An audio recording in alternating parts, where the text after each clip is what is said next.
Hey everyone, welcome back. Ready for another deep dive? Let's do it. Awesome. Today we're tackling a big one, deontology. Oh, yeah. Deontology. It's all about duty and rules, not so much about what happens because of your actions, like the consequences. Right. So we've got these excerpts from, a text all about deontology. And Yeah. we're going to use them to kind of figure out, Yeah. Unpack it. yeah, is it always the right thing to follow the rules? You know what I mean? Right Like, on. even if it ends up causing, like, chaos? Yeah. Yeah. It's a really interesting framework because it goes against, I think, how a lot of people think about ethics and morality naturally. Right. Like, our instinct is to weigh the outcomes. Yeah, for sure. Like, what's going to happen if I do this? Yeah. But deontology is like, nope, throw all that out the window. We're just going to look at the action itself. Oh, wow. And the word, it comes from the Greek word deon, which actually means duty. Mm. So it's very much focused on rules, even if the result is, well, messy. Oh, okay. So it's not about, like, if things turn out good or bad. It's about Factoring the rule. following the rules no matter what. Pretty much. Yeah, that's the core tension here. Yeah. Actions are judged as like inherently right or wrong based on whether they, adhere to these rules. Right. And so a really good example of this is Kant's categorical imperative. Ooh. Oh, okay. Hold on. That sounds kind of complex. It is. Can you, like, break that down a little? I'll try my best, yeah.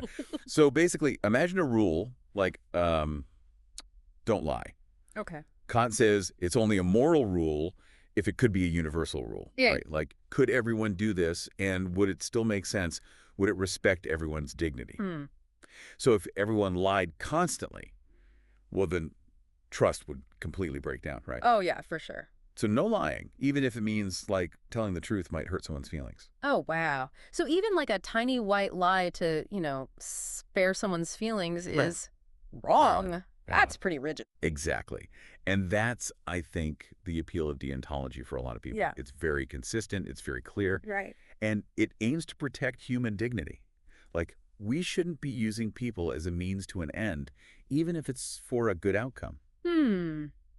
But of course, that rigidity can also be a problem. Like, what if you could save a life by lying?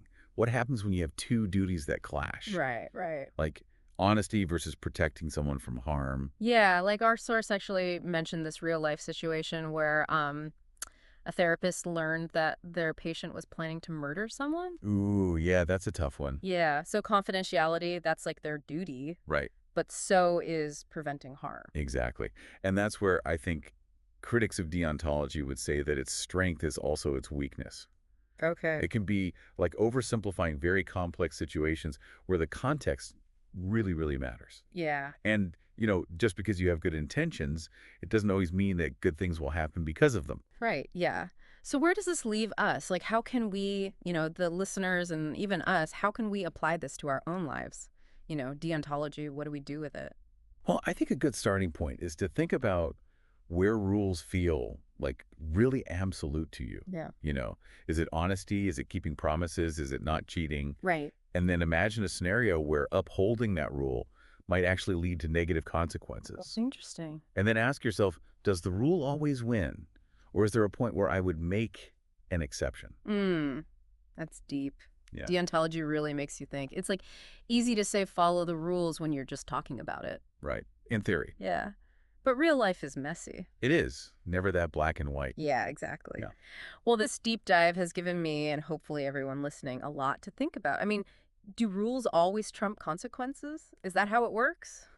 It's a tough question. It is. But I guess that's for each of us to decide, right? Absolutely. Awesome. Well, thanks for joining us on this one.